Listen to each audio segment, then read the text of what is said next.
Nobody knows about this, but I'm gonna start the show with a little rant. So last night was NFL draft. Everybody saw it. Green Bay, Wisconsin, the center of the football universe last night. And Clay Matthews decides to take a shit on it by trying to say, well, I got this message from Donald Trump. What he wants to know, the Bears still suck. We're in your head, Clay Matthews. And that's why it's going to be forever F Green Bay around here. That's why I don't say those two words very regularly. It's not even my own house. My wife can't say it. My kid definitely can't say it, despite the fact he can't talk yet. But still, it's always going to be F Green Bay because they're a classless organization, a lame organization. But They anyway, booed welcome to they yeah. booed Walter Payton last night. They That was booed some Walter nasty business. Payton. They booed Walter Payton, Yeah, I was who gonna who say has an go. award after him for being Man of the Year. Yeah, I was gonna troll you by saying go Pack go, but then when they booed Walter Payton, I was like, no. One of the great And men of all time, the greatest football player of all time. They booed him. Okay. But So that anyway, explains why you're wearing a Chicago Bears hoodie. he's yes, representing. I'm representing my team, man. Who actually drafted a player in the first round last night. Um, yeah, but that's why I'm rocking the Bears gear. I gotta rock the Bears gear chance I get. I'm hoping it'll be good this time so I can rock it more instead of being embarrassed like I was last season. But anyway, welcome to the round table. We got the full crew. I know this week you've been seeing individual shows with Miyake Moore, with Chris Stevens, Better Than Less Than with Jared Hoffman, and the Swag page with myself and Ken Rashad. But together, like the Avengers, we all join forces to fight evil um, in the galaxy. Yeah, we got a packed show today. A lot of it's going to be football centric. We do have one basketball story, and we're bringing back our off topic, which is going to be about a topic that everybody's been talking about right now that involves a very famous ex HBCU football player who's now in the media. But first, we're going to start with the NFL draft, and there was a couple of former Black college football players who were the talk of the first round last night. Last night, Travis Hunter, he went number 2 overall to the Jacksonville Jaguars after the Cleveland Browns stupidly traded away their pick for whatever reason. The former JSU wide receiver and quarterback was happy to be in Jacksonville because he's from Florida. He's going to be a tremendous player with the Jaguars. And man, there's a homework pick for him to play alongside Brian Thomas Jr. and our boy Sunshine, Trevor Lawrence. So they're going to be a really good team in the future with Travis Hunter and those cast of characters.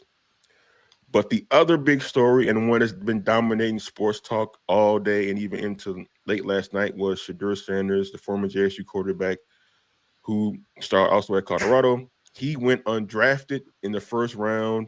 There was some talk that maybe he would be the second quarterback taken after Cam Ward with number 1 in Tennessee. But no, it was Jackson Dart, who got drafted by the New York Football Giants. And Shedeur Sanders, after the draft, first round at least, has to wait at least one more day to be picked, the surprise of many. And there are many theories about why that happened. But fellas, what do we make of the outcome of the first round of the NFL draft as it related to these two HBCU football players? Let's start with Chris Stevens. Well, the Cleveland Browns traded their pick because the Jaguars gave a lot back, and the Browns need draft capital because you're still paying the nasty man $250 million. You got to find players somewhere, and they're probably going to have to do it through the draft now since they can't sign free agents. So the Jaguars saw an opening and took it, and they got the best natural football player in the draft. Not saying Cam Ward isn't a great quarterback, but I mean, Travis Hunter plays both sides of the ball. And they talked about that a lot last night, about whether it was going to be a 60-40 split, a 70-20 split. But whichever side of the ball he concentrates on, he's going to be great at it. So it's a win-win for the Jaguars, and it's a win-win for that young man. He was able to have his father come to the draft with him. It was a great night all around. And these are two guys, I mean, there was a lot of, consternation and debate. Oh, we can't call them HBCU alums. Yes, you can. They won awards at HBCUs. Like, hello. I mean, y'all can, and we'll talk more about Shedeur and his father in a minute, but it's time we stop holding these kids, hostage for whatever feelings people may have about, their parent / coach. But Travis Hunter was the best natural football player in the draft, and the Jaguars made out like fat rats. So kudos to them. As far as Shedeur not being picked, a lot of people seem to fail to realize that everybody in the NFL draft does not need a quarterback. I will say I was surprised that the Steelers didn't pick. Maybe that means that Throw Rogan is actually on his way to the Steelers pick. So possibly that, Mike Tomlin probably wanted Shedeur but was overruled by Steeler brass because they're probably working out a deal with Aaron Rodgers or whatever. But I mean, Shedeur, it was just the wrong draft to be a quarterback. And Jackson Dart, I don't have enough information about Jackson Dart, other than he looks like one of those kind of white kids to say, "Well, you guys call each other the N-word. Why can't I?" That's the only information I have about Jackson Dart just overlooking at him. I don't know much about him as a quarterback. But as far as Shedeur goes, it's going to be tough for him. But whatever team picks him, I feel like they'll have at least something to work with in the near future, while they throw a veteran quarterback out there and get him up to speed to the pro game. Because Shedeur Sanders, are there 96 better quarterbacks than Shedeur Sanders in the NFL? I don't think so. So he'll have a shot. It's just a matter of where. Kim Shaw, you believe that Shedeur Sanders was snubbed in the first round last night? I try to be careful using such language, and I don't want to say snubbed, but something just doesn't feel right about it. I'm one who's really careful about trying to take issues that aren't necessarily football related as for the reasons why these teams call themselves doing something or not doing something with the justification that is football related. Because I mean, look, for whatever reason, as we approached the draft date last night, as we got closer, compared to everything that everyone was saying during the course of the season, when Sanders was lighting it up, when Shedeur was lighting it up, and how he's going to be a first round pick, or if he's going to be without question, the top two, which he currently is, quarterbacks out there for the draft, only for him now to go through the entire first round. And as we got closer to the draft, the negativity began to surface, and it was all about things that really had nothing to do with his ability as a quarterback. And it was all related to stuff that, again, had absolutely nothing to do, or that he had absolutely nothing to do with.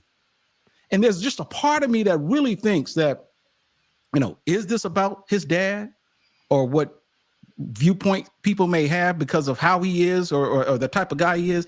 I want to be careful to say that that's the reason why. But then at the same time, I understand if people are saying that that's the reason why. I understand why they're saying it, because there really is no justification as to why he hasn't been selected yet. Now, I get the understanding that with these teams, I'd like to think that wholeheartedly they literally are drafting these players based upon the needs that they have for them at that given time. Everybody doesn't need a quarterback. But how is it, given all that we've heard about Shedeur Sanders, all during the course of the fall, doing his last year with Colorado, how do we go from that, and how people literally would take clips and they would justify how stellar he was, and how he was able to make reads, and how he was able to go through all these progressions and all these other things. We saw this time and time again. And then now here we are, day 2 of the draft, and he hasn't been selected. It really doesn't make a whole lot of sense. And to be quite honest with you, I kind of gave up trying to make sense out of this a long time ago, because Shedeur isn't the first person we've seen this happen to. There have been a number of draft picks over the years, people who they were raving about before the draft, but then when it comes time for them to actually make those selections, they don't come through. So I don't know, man. Is it that are we going off like media narratives here, or are we going off what NFL teams have said? Because there's a difference here. Like media narratives, what NFL reporters and analysts say is totally different than what NFL teams actually say about these athletes. Like we could read all these mock drafts and listen to all the analysis, but those people don't have influence over who gets drafted, who doesn't get drafted. It's the teams, the scouts, the player personnel people, the ownership. And I think a lot of people kind of like were influenced by, well, Shedeur Sanders is number 2 quarterback in the draft. So he's number 1 pick in the draft. He's going to go to Tennessee or New York or Cleveland or somewhere else. And they were hearing that from analysts. They were hearing that from insiders. They were not hearing that from actual teams, actual coaches, actual general managers. And so when last night happened, people were like, but I thought you said Shedeur Sanders was going to be the top quarterback or one of the top quarterbacks taking the draft. He didn't get drafted. Well, that's because the reality is, from what I've been reading and watching and listening to a lot of actual football insiders, is that, yes, Shedeur Sanders is probably one of the 3 best quarterbacks in this draft, but maybe wasn't a first-round talent. And 31 teams thought that he wasn't a first-round talent. Now, he was fantastic at Iowa State. He was really good at Colorado too, but in a draft class that universally everybody said wasn't deep and wasn't as good as last year, especially as quarterback. He wasn't as good as Caleb Williams, not as good as Jaden Daniels, not as good as Bo Nix. I'm talking about Cam Moore too, and Jackson Dart. None of these quarterbacks this year were good as the quarterbacks last year. And people are waiting for next year when maybe Arch Manning comes out, some other guys come out, because they say that quarterback class is better than this one. So when you factor in all that, and not a lot of teams really needing a quarterback, they were not going to reach for a guy who was good, but not desperate enough to draft. Before I get to Jared Hoffman, I want to play this sound from Shedeur Sanders after the first round. He talks about not being drafted. We all didn't expect this, of course, but I feel like with God, anything possible, everything possible. I don't feel like this happened, for no reason. All this is of course, fuel to the fire. And under no circumstance, we all know this shouldn't have happened. But we understand we're on the bigger and better things. Tomorrow's the day. We're going to be happy regardless. Legendary. Ooh.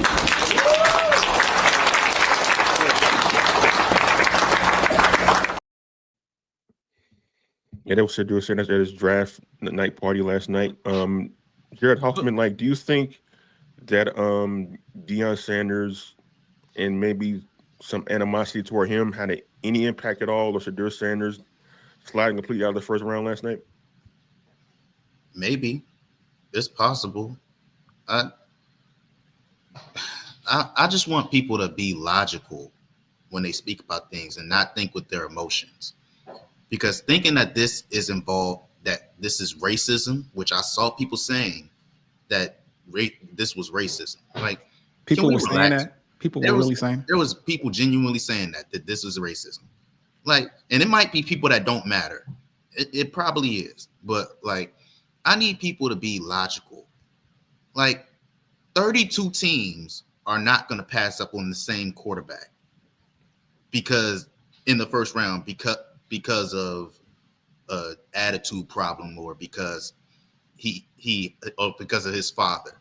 It's probably just because they didn't think he was a first round talent, like Kendrick laid out. He's going to get drafted, guys. It's not like he's going to go 7 rounds without getting drafted. He's going to get drafted, whether it be in the second round, whether it be in the third round. He's getting drafted. So let's not act like this is a guy that is just that this is a huge disservice to him. There have been quarterbacks that have slid that should have been drafted higher than what they were drafted, i.e. Lamar Jackson, i.e. baby Patrick Mahomes, even though we didn't know much about Patrick Mahomes when he came out of college.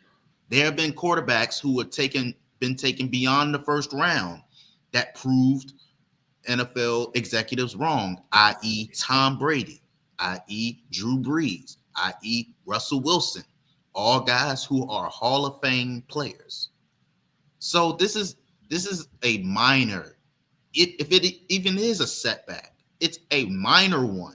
It is a minor inconvenience. At the most, it is a minor inconvenience. The man is going to get drafted possibly to a better situation than what he would have if he was a top 10 pick. The only thing I'm surprised about is that Pittsburgh didn't take him. That's what surprised me. As highly as he spoke about Pittsburgh, saying he understands why they win as much as they do, And as much as they seem to be fond of each other, I was kind of surprised that Pittsburgh didn't take him, especially considering they don't have a second round pick. Now, it's not outside the realm of possibility that they don't trade up to get the first pick of the second round to make sure that they get him. But as you guys have said, maybe they're just holding out to get Aaron Rodgers. Maybe that's just why. I've heard pundits say that's why. I've heard that argument too. Yeah, right. Which is ridiculous to me because Aaron Rodgers only got but so many years left. Why not just build for the future? But Pittsburgh is a win now organization. They have the consecutive streak of winning seasons, so maybe they didn't think that Shedeur Sanders was the right guy to continue that trend. But look, this is a very minor inconvenience. It's not that big of a deal. Shedeur Sanders isn't the first guy to slide in the draft. He won't be the last guy to slide in the draft. And teams have the right to justify why they don't select a certain quarterback. They also have the right to be laughed at when they're wrong, if they're wrong. And we will laugh at the New Orleans Saints if they are wrong about this, because they definitely needed Shedeur. Yep. I think what's interesting about New Orleans. Let me get this on the screen right quick for our podcast audio audience. We have an image on the screen of a tweet from Albert Breer, the NFL Network insider. He tweeted last night after Shedeur did not get drafted, saying that this is going to be painted as a slide. The reality on Shedeur Sanders is that it isn't. Most teams didn't see him as a first rounder. A lot of people didn't want to hear that, but it is what it is. Doesn't mean he can't succeed. He still can. Yeah, so I mean, like, the consensus is that he could have been the first round pick, but he probably the second round guy, maybe late first round guy. But that's I will say this. Let me just add to this. I had this conversation, and my son, who has been adamant and has been consistent pretty much during all of this pre-draft conversation. He was adamant in saying that Shedeur Sanders, he didn't believe Shedeur Sanders was going to be among the top first round picks. He has been consistent in saying that he thought Shedeur was going to be either a late first rounder or a second rounder. He has been consistent in saying that. And I argued with him a number of times saying, I don't believe that to be the case, but damn it, it happened. So, son, I apologize. You were correct. Your son need to be working for ESPN, huh? He does. Mel Kiper's job. Maybe somebody needs to take Mel Kiper's job because he was just a little too giddy for me about Shedeur not being drafted last night. Rest in peace to Bill Tobin. Who the hell is Mel Kiper anyway? That should have been the end of his career right there. Bill Tobin was good and ticked off. But yeah, Mel was just a little too giddy for me about Shedeur not being drafted last night. But either way, I am surprised that, like Jared said, New Orleans didn't draft him. But then again, New Orleans doesn't have an offensive line. You don't want to put a young quarterback like that behind an offensive line that has just about as much protection as, say, a Durex. And I'll leave it at that. I mean, he did it at Colorado. So no, that's true. He did. He thrived at Colorado, even at Jackson State. He got a bunch of JSU too, and still thrived. But I think teams maybe were scared off by the fact he may hold the ball a little bit too long. He's not the most athletic of quarterbacks, like a Jaden Daniels, like some of these, like Lamar Jackson. He doesn't make all these type of wild plays like maybe Caleb Williams did in college at USC when he won a Heisman. But Shedeur Sanders is like really accurate quarterback. He's got a big time football IQ. He will be a quarterback you would want to groom. And he won't give you any trouble, from what I understand. Like at Jackson State and in Colorado, consummate teammate, consummate hard worker, everything like that. So maybe it's something about his talent and his ceiling that the team say we don't really need to reach for him. We can like get him later in the draft and have him sit a year and then put him in there when he's ready. So yeah, like it was surprising he didn't get drafted in the first round, but like listening to a lot of commentary afterwards, like Ken's son said, like he was probably not picked number 1 or number 2. He was gonna like fall right away. So let me just make this point, something that Jared said, because Jared says this isn't a big deal. And in theory, Jared, you may be correct. It's not a big deal in that, yeah, he will get drafted. I think we can all agree that he will get drafted. But if there is a big deal to be made, I think the only big deal could be the financial side of it. And that the lower he slides or the further down he slides, the more money is going to cost him out of pocket. Now, granted, he, financially speaking, he's already set. I get it. But as it relates to football in and of itself, and the financial commitment that either the teams who draft him are going to make, or whatever it is that he's going to negotiate in the process, because of where he's being drafted, that there's going to be a financial impact in terms of what that paycheck is going to be. Go ahead, Jerry. My counter to that would be, we've seen plenty of first-round quarterbacks that didn't get a second contract because they didn't perform up to the standard. So if he doesn't perform up to the standard, this is all another void. If he performs up to the standard, he will get the money of a first-round draft pick and more. So that's why I don't think it matters, because if he goes out there and performs, he will get the money that he richly deserves. If he doesn't perform, then all of this will be null and void. So that's all I'm saying. Tell that to Daniel Jones. He didn't perform up to the standard. That's my point. And he still got it. But people were still shocked. They remember when he was drafted, they was like, what? He had one good year and the Giants jumped off the deep end and gave that man $50 million. And now they in a make or break year for their coach or GM. Tough scenes. That's another team that could have used Shedeur. No, they wanted Jackson Dart. They got Jackson Dart now. And it's funny you mentioned Jackson Dart, because I was reading something yesterday that said Brian Daboll liked Jackson Dart because Joe Judge, the former Giants coach, is now an assistant at Ole Miss, and he's friends with Charlie Weiss Jr., who is the son of Charlie Weiss Sr., the Patriots offensive coordinator. And so that entire connection influenced Brian Daboll to be sold on Jackson Dart to get him drafted in New York. And I find that kind of funny, because if those connections can work for Jackson Dart, how come Shedeur Sanders, whose dad is in the Pro Football Hall of Fame, who's one of the greatest football players of all time, he can't leverage that to get drafted in the first round? Look, there's a difference. My bad. The only thing I'm going to say about this is the last time the Giants drafted a quarterback from Ole Miss, it worked out for him. So there's a difference between the good old boy network and the boy network. It's really that simple. And Jackson Dart is the quintessential frat boy. So that, like, I saw this video, a bunch of frat boys walking into a frat house, and this somebody said that any one of them could have been Jackson Dart, and it really could have, because they all looked like him. Yeah, I mean, well, the Giants, they're making on another savior from Ole Miss. It's funny they drafted Jackson Dart after signing both Jameis Winston and Russell Wilson. How's that going to work for them? He's going to sit. He's basically going to sit, and Russ and Jameis is a redshirt year for sure. And Russ and Jameis, unfortunately, are going to take the brunt of the abuse from that Philadelphia Eagles front seven. So that's pretty much it. Just to get those guys dirty and keep him clean. Hey, but it's not as stupid as the Falcons drafting Michael Penix after giving Kirk Cousins all that money. Whew, Jesus Christ. That was Michael Penix actually good, though. But they didn't need to pay Kirk Cousins, though. Cousins a long-term deal with fully guaranteed. Yeah, and they kept him too. So I don't know what the Falcons are going to do. I'm not a fan of that organization. But anyway, sticking with the drafts, talk about a player who did not get drafted at all in any of the rounds in WNBA draft last week, but has rebounded since. Diamond Johnson, the fabulous point guard for Norfolk State women's team. She finally going to get her shot in WNBA.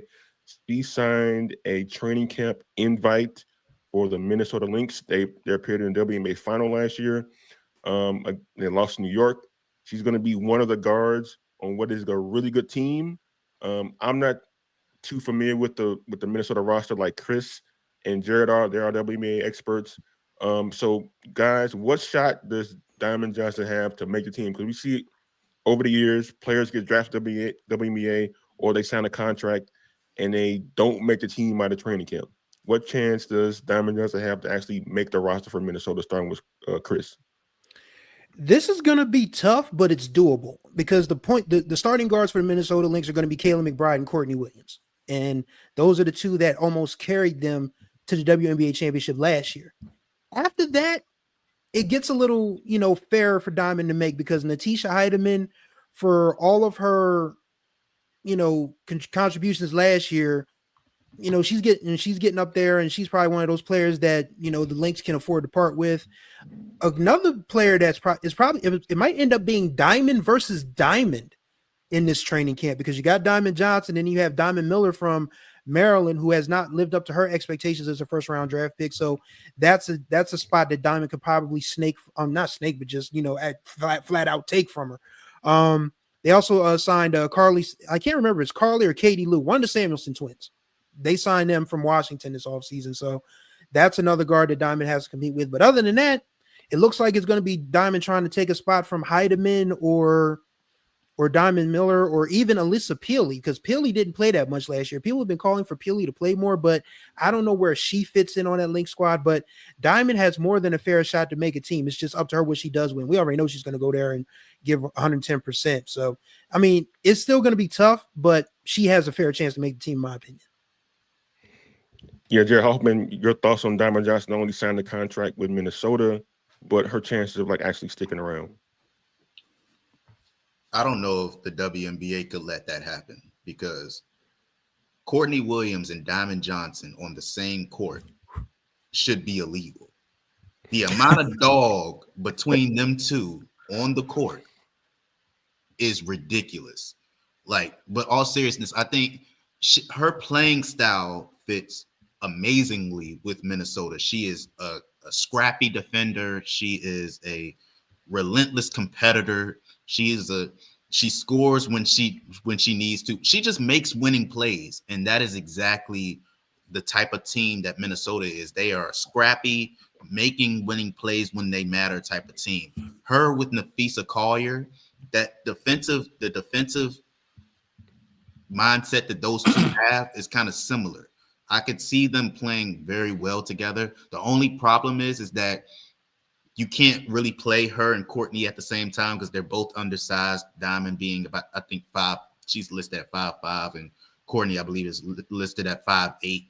So it would be difficult to play them alongside each other. But when you have Diamond, who is a very good shooter when she needs to be, you got Kayla McBride, who's a good shooter when she needs to be. Nafisa Collier is both a very good two-way player. I think it would work out for her to be able to be a rotation player, but you never know how much these teams are invested in their draft picks, and not much because we've seen first-round draft picks get cut in rookie minicamp. So that's the WNBA in a nutshell, is that making a WNBA roster is very, very difficult. We've seen first round picks get flamed out in a year or two. It's happened. Look at the 2021 draft class. It's a bunch of people that just flamed out. So Charlie Collier, anyone?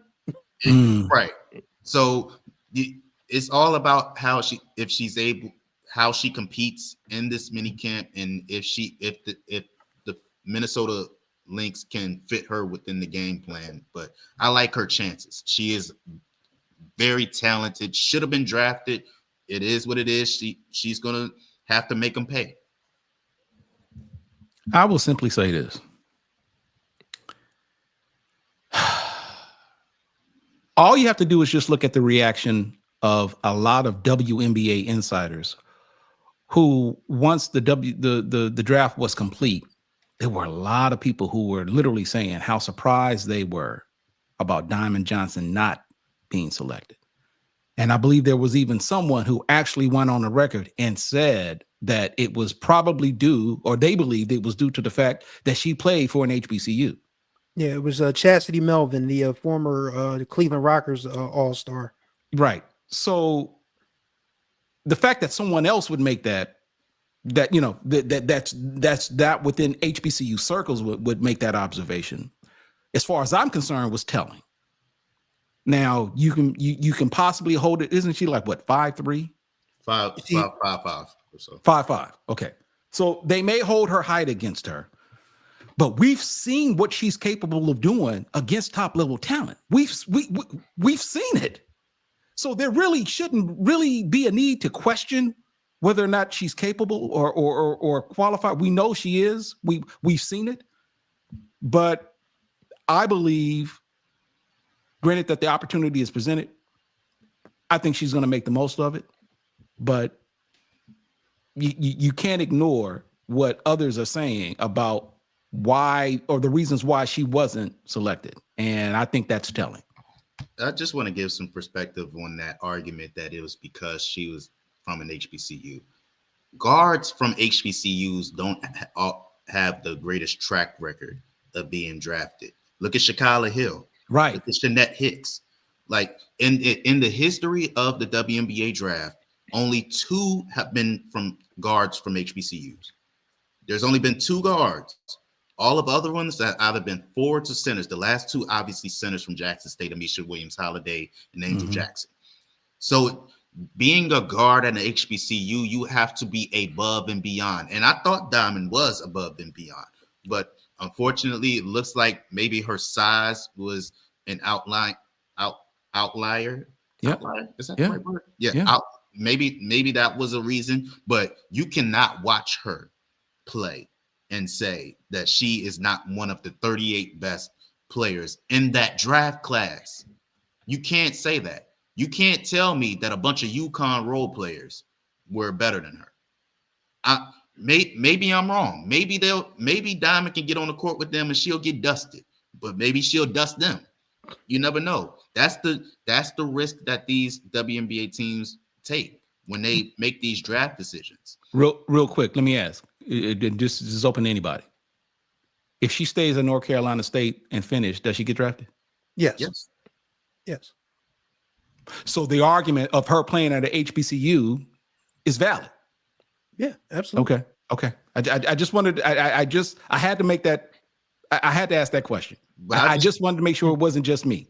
Yeah, the only point I was trying to make is that HBCU guards have gotten the short end of the stick entirely too many times. Jeanette Hicks should have got drafted, and I don't know if Jeanette Hicks wanted to be in the WNBA. Obviously, now she's a assistant coach with Norfolk State. I'm not sure if she's following Vickers to Auburn or not, but she seems to be set. Shaquille Hill absolutely should have been. She literally got a cosign from LeBron, and then went on to play in Europe and got quadruple doubles. In Europe, quadruple doubles in college. Went to Europe, got a quadruple double there. The only quadruple double in that league's history. Right, and one time is a coincidence, but 2 times is a trend. I mean, this wasn't anything. That wasn't just a one-timer. She did it. And here's my thing, real quick, before we move on to the next subject. Angel Jackson. I'm a Las Vegas Aces fan. I was so excited when they drafted her last year. And of course, she went to USC before she went to Jackson State. So there's no way that, I mean, this is going to come off as me being, this is me being, me, and just my take on it.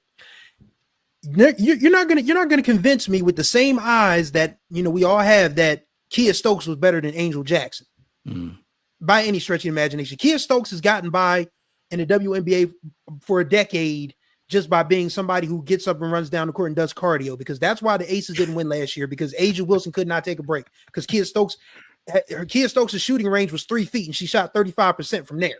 So you're telling me that Angel Jackson could have given that same kind of point? Was she better than your favorite player, Kristen Bell? Heck yeah. Get her off the team too. I'm sorry, this is the wrong podcast for that, but yeah. Thanks for reminding me, Jared. That's 2 people off the Aces that need to be gone. But anyway, on to the next subject. Yeah, Christy was very passionate about that subject. Very, very passionate about it. Me personally, I didn't really chime in too much on the topic, but I think Diamond Johnson, in basketball, you want players, especially from the guard position who handle the ball a lot to be able to score, and she gets buckets, and she rebounds the ball well at 5'5", and she's a great assist woman too. So she's like the total package, and she's done it at the Power 5 level, and she's done it at the mid-major level. So her performance didn't drop off, or her performance didn't suffer because she played at a black college. Like, I think like it was a tremendous oversight by the league itself not to have her being drafted. I know people think it's all ceremony and don't really matter. Making a roster matters, but like it's about respect. Like you have a player like that who won what was it, Big Ten 6 Woman of the Year. It was ACC 6 Woman of the Year, Big Ten ACC, Freshman of the Year. Yeah. And so she accomplished that in the Power 5 conference, and her play only got better from then. So like it's just embarrassment about the WNBA not doing that. And WNBA has done a lot of missteps lately with promotion and marketing players and marketing their league. What? And this is just another one. They talk about being inclusive and wanting all women to have equity, and they just not decide to draft Diamond Johnson. It's just crazy. Hold on. To play devil's advocate, though, every year there's always somebody that it's a head scratcher that they didn't get drafted. Even this year, Deja Kelly not getting drafted was a real surprise. Or a head scratcher that did get drafted, like the girl from UConn that averaged 4 points a game. Yeah, like when you get into those late rounds, they just draft anybody that they see is draftable. So like, so I want to play devil advocate. I'm not mad at people that say that her coming from an HBCU could play a part, because HBCU guards always get the short end of the stick. But I just want to be logical and say that every year there's always one of those head scratchers, and Diamond was just that this year. Yeah, I'm still gonna touch my head for a long time about that one. But anyway, moving on. Sticking with the draft theme. Tomorrow is gonna be when we hear or not hear black college football players possibly making NFL rosters via the draft, or signing free agent deals, or get camp invites. I know we touched on this briefly on Monday, Ken, on the SWAC Pay show about the SWAC players who are possibly being looked at to be drafted. Now we're going to expand that to the more deeper group of larger black college football players. This is normally the time when guys get drafted. The Saturday or Sunday, that's normally where we hear something. As we talked earlier before, like the numbers for FCS players in general are very low. Yep. Despite the fact that it seems to be always happens where several FCS guys or several black college football guys get drafted in the later rounds or sign a free agent deal and end up their rookie season or maybe after that making a big impact on wherever a team may go to. But still, yet lower level guys don't get drafted in large numbers for whatever reason. But fellas, I'm gonna start with Kevin Shaw this time. Of all the players we've talked about and kind of know about from this particular class, which ones do you think have the best chance to get drafted? What's the his name slipping? The gentleman from A&M? Carson Vincent. That's it. That's it. That to me, that is the no-brainer of everyone who's playing HBCU playing HBCU football right now. That is the no-brainer. That is the one person that if he doesn't get drafted, we really got a problem. Because again, we look at just first of all his body type, but then you look at what we've seen in postseason camps, like Senior Bowl, and all kinds of clips of how he's dominated against top tier guys. That's a no-brainer. Now, I can't speak to the rest of the group, but Vincent is it as far as I'm concerned. One other quick note, though, I want to add to what you said, Kendrick, about folks, other FCS players who might be drafted. I'm almost to the point to where people drafted from North Dakota State and South Dakota State don't count, because as far as I'm concerned, North Dakota State is nothing but an FBS team and FCS clothing. Yeah, Greg Zabel, their offensive lineman, got drafted in the first round last night. Yep, he was the only one. See, they've had multiple first round picks. So while I've said that we need to be careful to make that argument, depending on what the final tally is when the draft is over. And we look back and we say how many players were actually drafted compared to the rest of the FCS. I don't know if it's fair to include the cats from North Dakota State, because that just ain't right. Yeah, agreed. just an observation. Yeah, I have on the screen right now a list of 10 Black college football players who have the best chance to get drafted. This is based on rankings by Gerald Huggins, who is a writer for FCS Football Central and a friend of the show. So he has Robert McDaniel, Jackson State, at the safety number 1, Elijah Williams, Morgan State defensive lineman number 2, Carson Vincent, Ken's friend, Alabama A&M number 3, Irv Mulligan, Jackson State running back number 4, Aaron Smith, South Carolina State linebacker number 5, Kenny Gallup, the great safety from Howard, 6, James Burgess, Alabama State cornerback 7th, Philip Webb, Jackson State defensive lineman 8th, Carvansky Desus, Morgan. I hope I said that right. Decius. It's Decius, but I know they usually call him Carl, from what I understand, but we'll go with his full name for now. His mom come Carl. I'm gonna come Carl. Carl Decius, Morgan State defensive back, and round out this top 10 list is Kendall Bowler, the great DB from Florida A&M. Chris Stevens, you see this list. Which of the guys you think might have their name called over the weekend? Might. I don't see a might, unfortunately. Like Ken said, it feels like that Mr. Vincent is the best bet, but the guys that should get drafted, I think, honestly, are, I mean, I've talked about how talented Elijah Williams is every time we do this, because I mean, this kid can play all 4 spots on the defensive line. He's big, he's quick, he's smart, and some team is going to get a diamond in the rough if they UDF him, as Adrian said in the chat. Kenny Gallup Jr. I've seen Kenny Gallup Jr. play in person too, and I don't understand why he's not being talked about as one of those sort of hybrid guys that the that NFL scouts love now, like Tyrann Mathieu, when Honey Badger first popped off. Like, that's who Kenny Gallup reminds me of. Like, he can definitely fill that type of role. I also think that Irv Mulligan could be a sleeper as well. I mean, we saw his handiwork during this past season with Jackson State, and he could be one of those guys that could eventually make the team as a special teamer, but can also be one of those third down backs that can keep the chains rolling. So those are my picks. But if I had to, like Ken said, if there was one guy that I said that doesn't get drafted, we got to raise some cane, and it's probably going to be Carson Vincent. Jerry, you feel the same way about that? You think Carson Vincent got the best shot to be drafted this weekend? Yeah, I think his Senior Bowl practice showed that he can compete with the top guys. Didn't have the best performance in the Senior Bowl itself, but I think that was a great learning experience from him, and I think that teams are going to see how he performed in practice and will want to take a shot on him. But I think Robert McDaniel has a very good shot of being a late round draft pick, maybe 6th or 7th round. I could see that happening. Robert McDaniel has had a great HBCU combine, had a great performance in the HBCU Legacy Bowl. I would not be surprised to see Robert McDaniel taken in the draft. I'm with Chris. Kenny Gallup not getting as much press is shocking to me.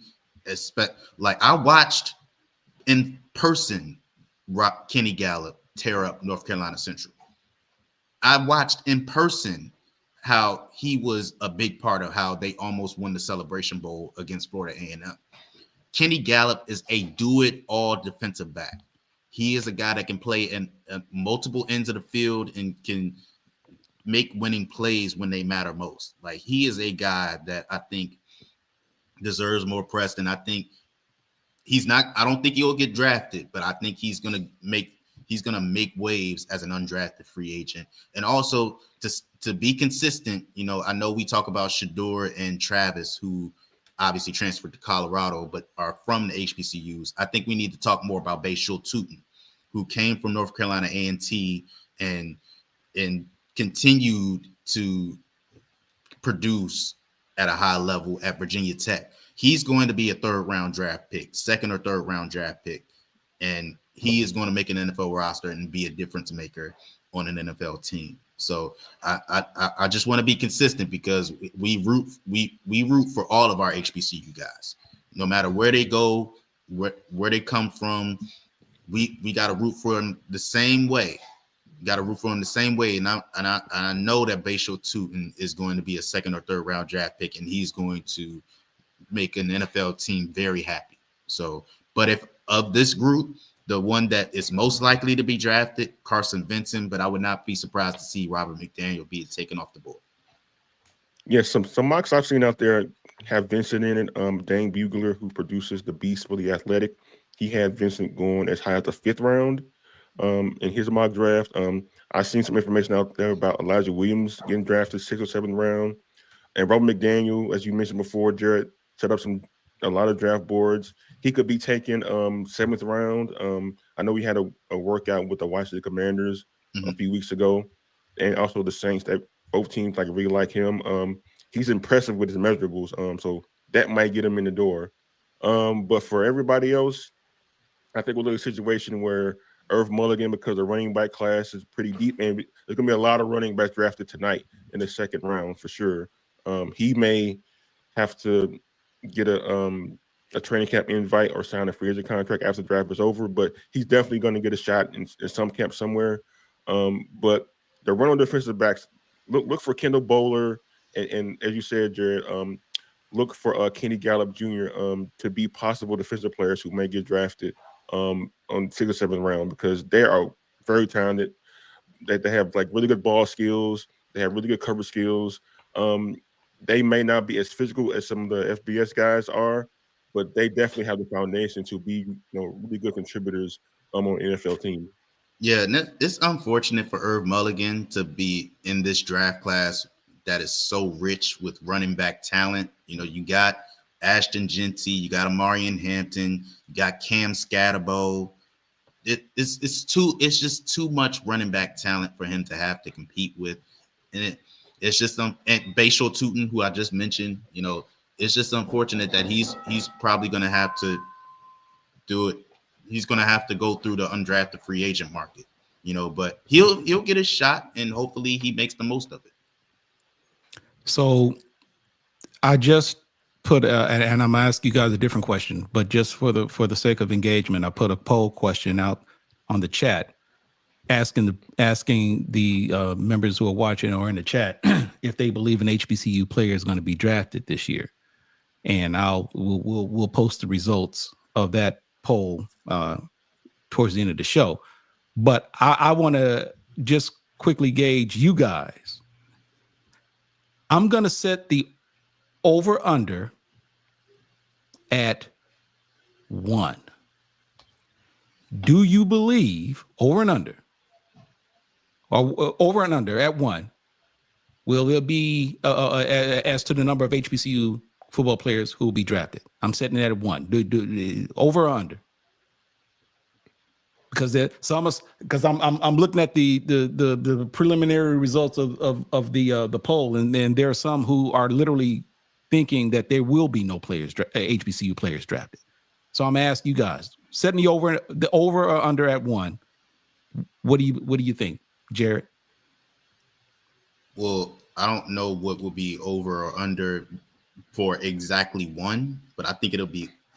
If I'm a betting man, I'm confident that Carson Vincent will be the one. So whether that's over or under, I don't know what the exact number would be, but if that would be over or under, but I think it'll be exactly 1.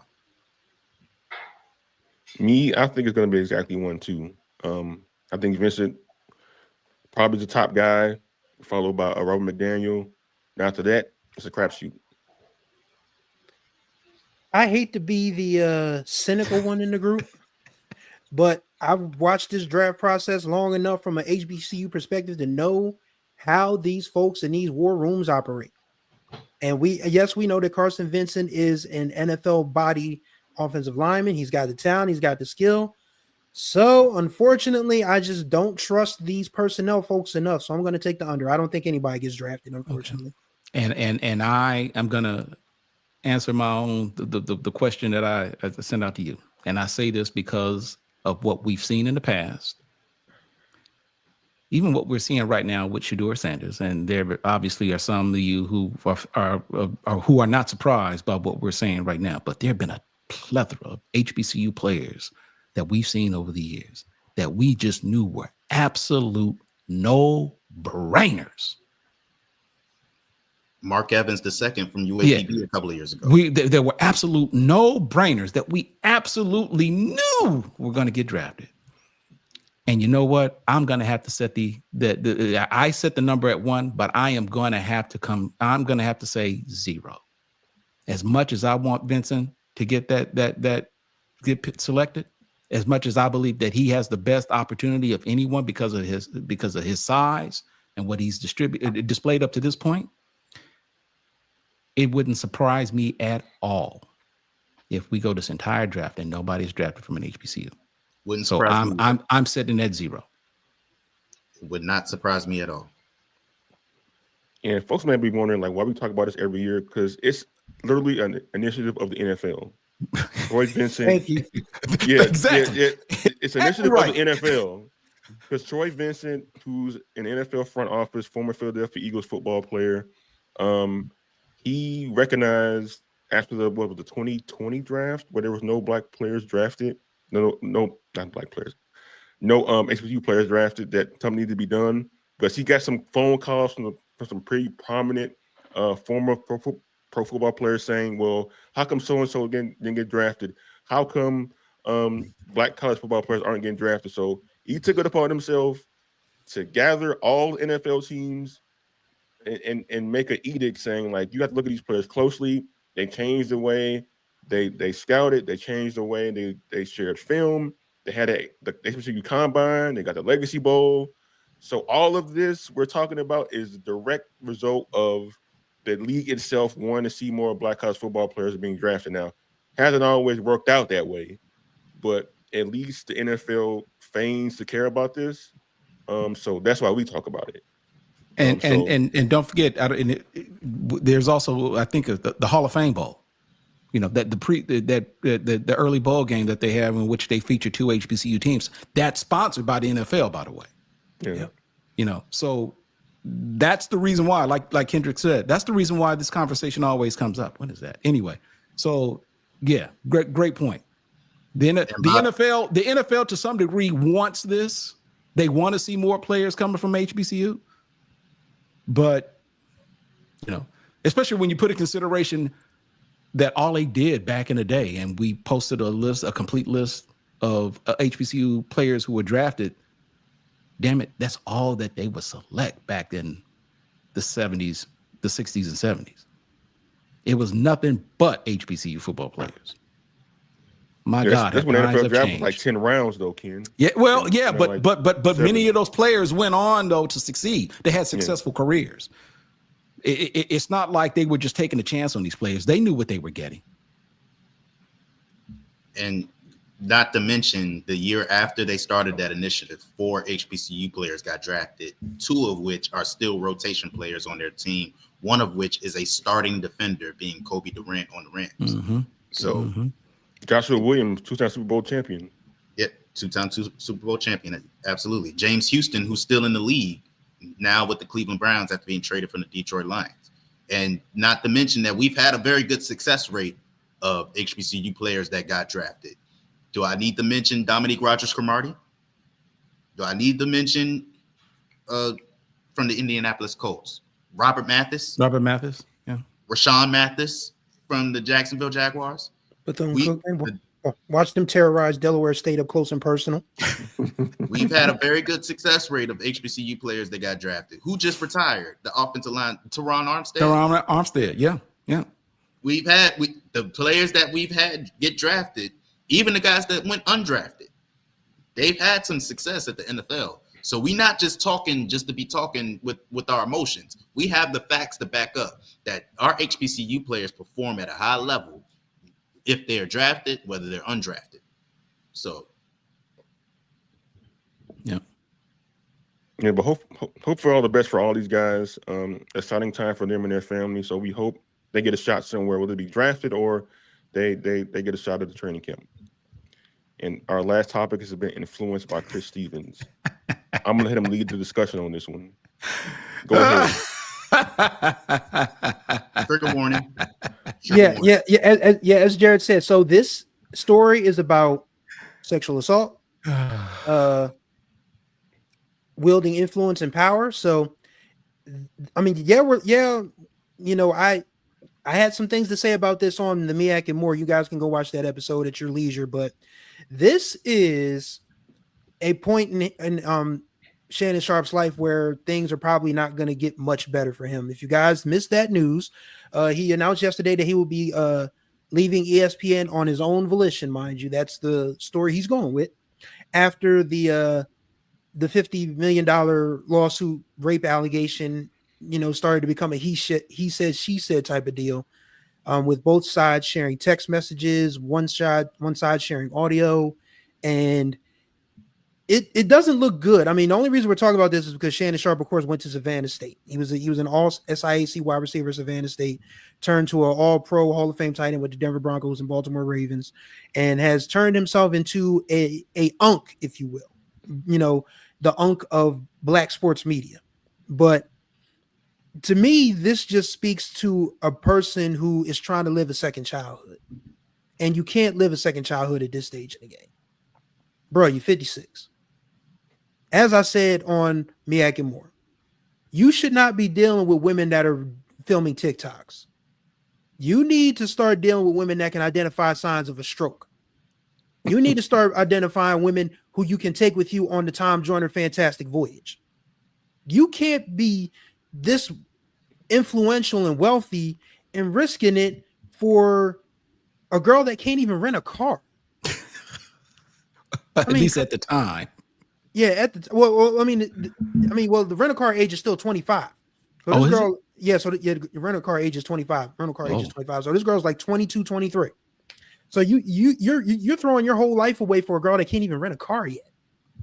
So it to me, this just speaks to how a lot of brothers of a certain age, I mean, men, I'll just say men, period. I don't want to just put this on black men because there's plenty of white dudes out there moving crazy too. Bill Belichick. Huh? What'd you say? Bill Belichick. Oh God, yeah. Oh my goodness, how did I leave out Bill with the girlfriend that's old enough to be his granddaughter? Bill isn't threatening to choke anybody though. This man on the beach posing, doing yoga poses. Yeah, but he's not threatening to choke anyone. But what do they talk about? Never mind. No, Jared. That's a great point, Jared. Go right ahead. Please, let us know. Please. I don't want to get off topic. What do they talk about? That's what I'm saying. That man just be telling her, he be telling her war stories about what beepers used to be and all this stuff. And she's showing him TikToks of people doing pranks. Like, let's go back. Yeah, but just the overall, I mean, I already shared my thoughts on it. I feel like this dude literally just threw his career away just trying to live a second childhood. Maybe he feels like because he's rich and wealthy that he can do certain things that other rich and wealthy dudes do, but he forgets he's a black man from somewhere in Georgia. I can't remember where in Georgia. I know it's called Glenville, Georgia. I don't know exactly where that part of Georgia is. I know some good folks will educate us in the comments, but Adrian, please, come on, man. Don't share that. Do not. I won't. Yeah, please. that just distracted me. But overall, this just feels like a dude who's trying to live his second childhood, and this is not the time. And yes, Edwin, I mean, he's 56. I mean, I'm 43. I'm looking for a woman that can identify signs of a stroke, and I think I'm in pretty good health. So, I mean, you just got to find people that are equally yoked and in your age range. And Shannon Sharpe dating a woman that is old enough to be his daughter is ridiculous, if you want to call it dating.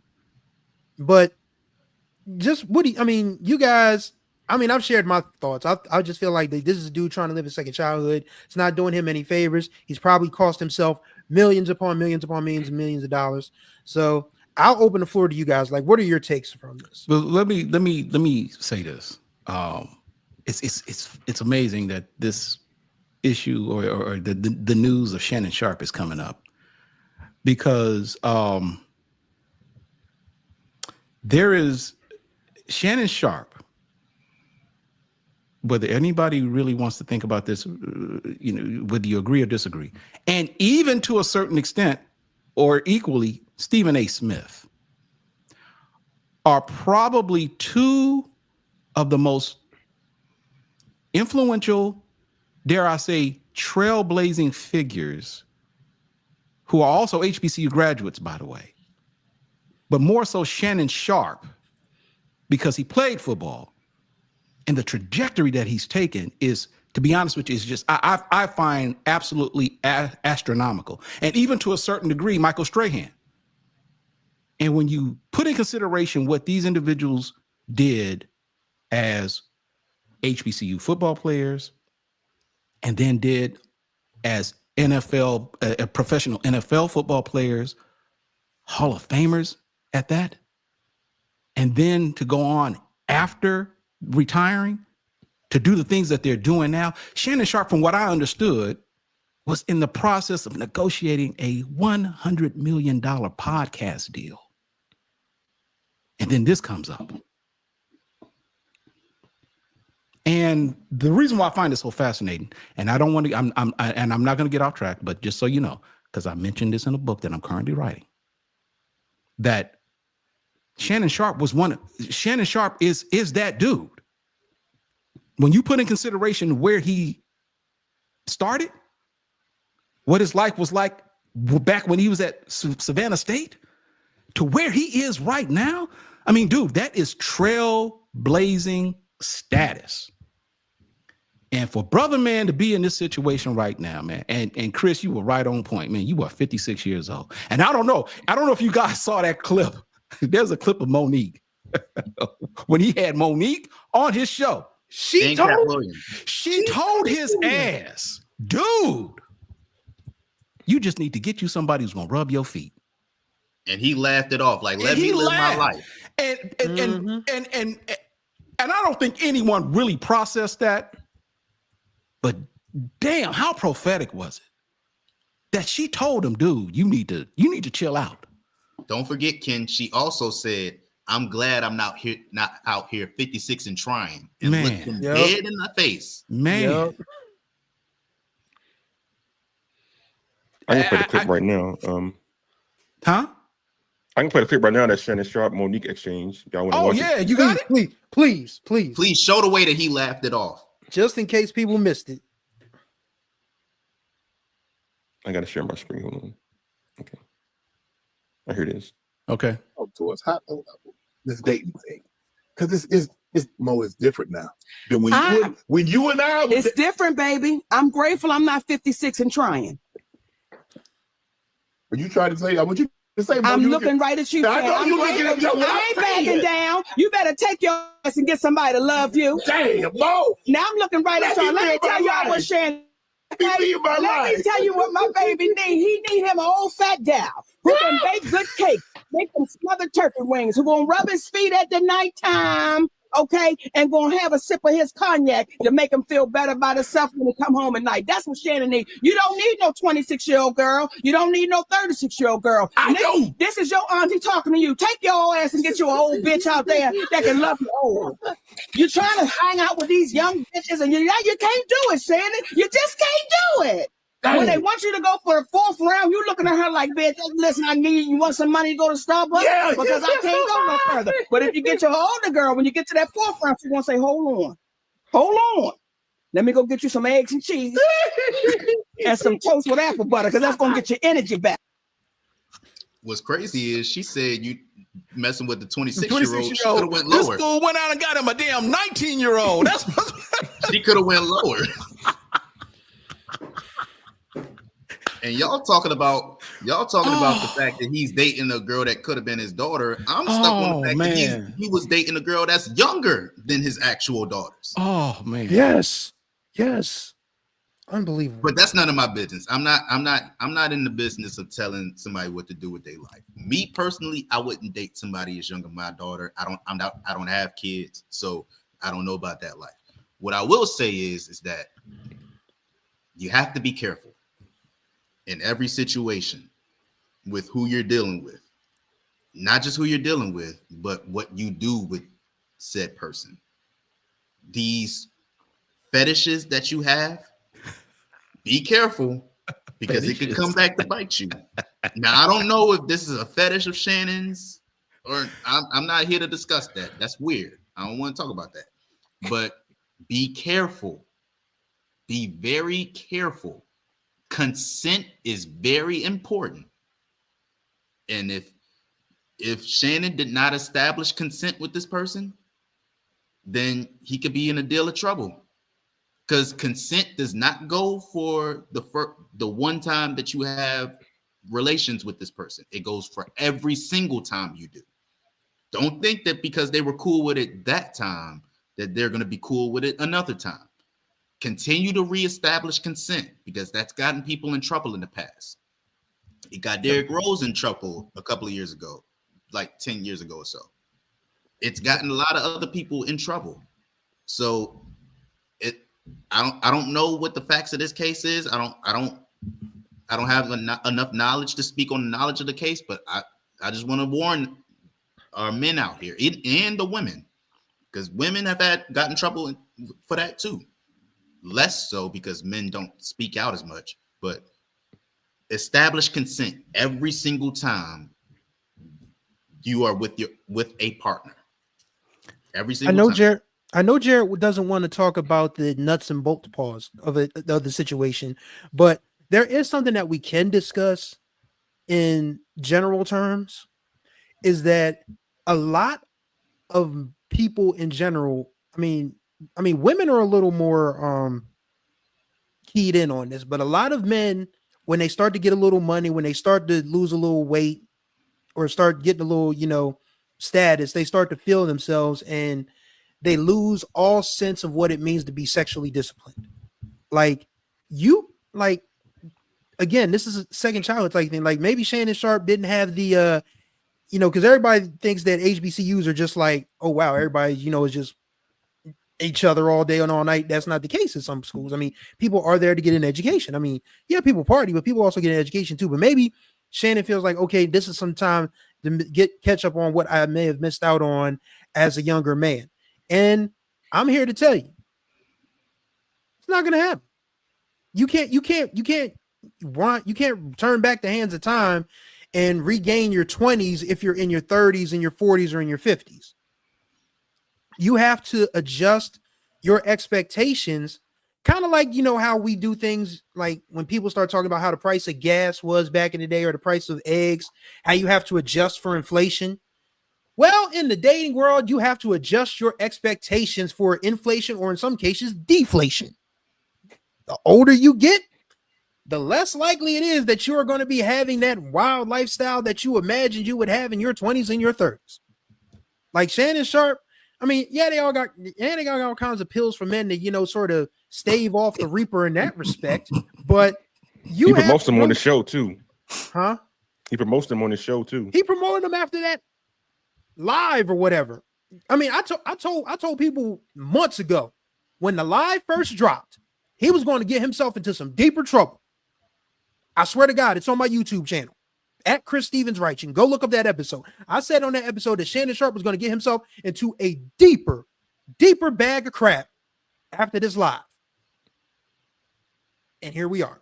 But yeah, sexual discipline is key. Like, I mean, we're all adults. We're all grown. I'll never forget my original therapist told me about Maslow's hierarchy of needs and how, physical contact and sex, physical contact is like a hierarchy of needs, a physiological need. Yeah. But at the same time, you can't just be out here all willy-nilly talking about, oh man, this OnlyFans girl talking about $25K for each cheek. Oh, I can spare that. Yeah, you can spare it, but do you actually need it? I don't think you do. So you have to be realistic about this. You have to be realistic about not just your age, but your place in the market. Like you can't just be out here at 56 talking about, I'm the man. I'm gonna, get with every 20-something in my vicinity. Them 20-somethings don't think you handsome. They don't think you intelligent. They don't think you smart. They don't think you sweet. They just think you got a they just think you got a card number that they can memorize. And that's why Monique was dead 100% correct. Get out of these streets. Go to the Essence Festival. Find you in Yvonne. Find you in the Vet. Find you a Paula. Find you a Jackie. Stop messing with Shakira, Shakila, Kiana. Get a girl your age, guys. It's not that hard. Gwendolyn. But here's the thing, though. But here's the thing, though, Chris. And I get what people are saying. Well, I've seen memes out there saying, "Well, why don't he date Tracy Ellis Ross?" I'm like, what did she do to deserve this? Like, I don't even want Hey, yo. Thank you. Yeah, but I'm like, it speaks to like the immaturity of Shannon Sharpe here. Like, we can talk about he need to get an older woman, a woman on his level, but that dude move around like somebody who is very immature. He don't move that way. He don't move like please stop. Put my mama quote. Put my mama comment. She said Bertha can cook him a real good dinner. Yeah, bro. Hey, Miss Kathy. Dog. Oh man. But like I'm saying though, like since this incident has come out, there have been other disturbing details about Shannon Sharpe's past with women. Like there's was a report about this lawsuit that was filed against him when he was at FS1. We allegedly attacked another woman. And another woman came out with a similar story. So this may be, we don't know if it's true or not, a pattern of behavior from him that we weren't privy to before. But as my wife said, like we know way too much about that man's sex life. And that's the problem. Wow. Like Stephen A. Smith, like he's got children. He probably dates women. But like we don't know about this because he's not public about it. Like there's a lot of high profile men, black or white. Yeah. Shohei Ohtani had a baby this week. Do we know Shohei Ohtani had a baby? He's being paid $700 million. He had a baby. He keeps private, man. Like some people just don't need to be out there like that. And Shannon Sharpe, I know it's helped him in the long run with his podcast and with his media aspirations. But at the same time, like, dude, like you gotta just move in silence, man. Like, 'cause it's costing you a lot. And be responsible with who you choose to associate with too. Like, we shouldn't, at your age, be telling you, hey, man, you need to make better decisions. You probably should know better already about this stuff. So I can't help but to think you hear all this about Shannon Sharpe, but there's and I hopefully I'm not wrong for bringing this up, but Elon got baby mama drama for real. Yeah, but what I'm saying is, you think about Shannon Sharpe. I wonder if his brother talks to him, if Sterling ever says, "Bro, what you doing?" Because you don't hear anything about Sterling Sharpe. And look, Sterling could ball. Sterling was a baller when he played. But never forget that there was a really good conversation before his neck injury whether he or Jerry Rice was the best wide receiver in football. Never forget. So right, and it was that neck injury that cut his career short. But I wonder what he thinks about this sometimes, man. And if I think there's reason to believe that they're pretty close, but I just wonder if he ever provides any consult, man, because you're right. Southern News says Sterling is more introverted, but I'm just saying, man, but that's not necessarily a bad trait, because Kendrick made the comment about Stephen A. Stephen A. don't hide to. Yeah, Stephen A. like women, but it ain't out there. It shouldn't be. The only thing that we should know anything, man, about these public figures is what they do publicly. And of course, it's unfortunately the private stuff that unfortunately comes out publicly that puts us in a position to where here we are talking about this publicly. But this isn't the type of stuff that if you're a person of like Shannon Sharpe, we shouldn't be talking about stuff like this. But unfortunately, man, more and more, this is coming out more.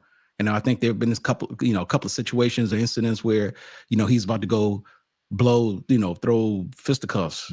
Who the hell wants to do that? But, that's beside the point. But I'm just saying this, it's always something with Shannon Sharpe, man. And when you put in consideration the potential, I'm telling you, man, there's Shannon Sharpe, man, is meteoric when you put in consideration where he was and compared to where he is now. And it's just unfortunate, man. I hope this isn't the end, if you will, or the beginning of the end. I hope that some way, somehow he bounces back. But still, man, this, if anything, could be a learning lesson for anyone who aspires to be like him. And at the very least, to be able to conclude or deduct, what not to do if you want to aspire to be like Shannon Sharpe. Yeah, We man, lost hard Jerry. head, make a soft behind, man. Pardon the expression. Yes. Okay. Yeah, but Chris Stevens, man, we at the end of the show. You know what to do. All right, ladies and gentlemen, we thank you for watching this edition of the Roundtable with us on HBCU Sports YouTube channel. We greatly appreciate y'all for watching as always. Be sure to subscribe to the channel, become a level 1 or level 2 member for $4.99 a month. You get inside information and HBCU sports coverage and all the good coverage that's fit to print and broadcast, as we love to give you. You can follow us on all manner of social media, which includes the Musty app, Blue Sky, Threads, TikTok, Facebook, Instagram. We're everywhere. Just search for HBCU Sports. Not that hard to spell. Also, don't forget, if you want to donate, the Zelle app still works. I just tried to do it to pay my rent, and thankfully it went through. Go to Zelle and go donate at hbcusports.com and pay your not pay my rent. I mean, if you want to pay my rent, that's cool. But if you want to donate, just go to donate at hbcusports.com on the Zelle app and kick us some coins that way. Or you can go straight to the website, hbcusports.com/donate. You can give us some coins there. And don't forget to subscribe to the newsletter so you can get everything that we were working on right to your inbox. So thank y'all for watching. Enjoy your weekend, and we will holler at y'all next week. Before you go, real quick, Oh. that poll, 68% of the people who participate in the poll believe that there will be someone drafted for an HBCU in this draft. So, Okay. bye-bye.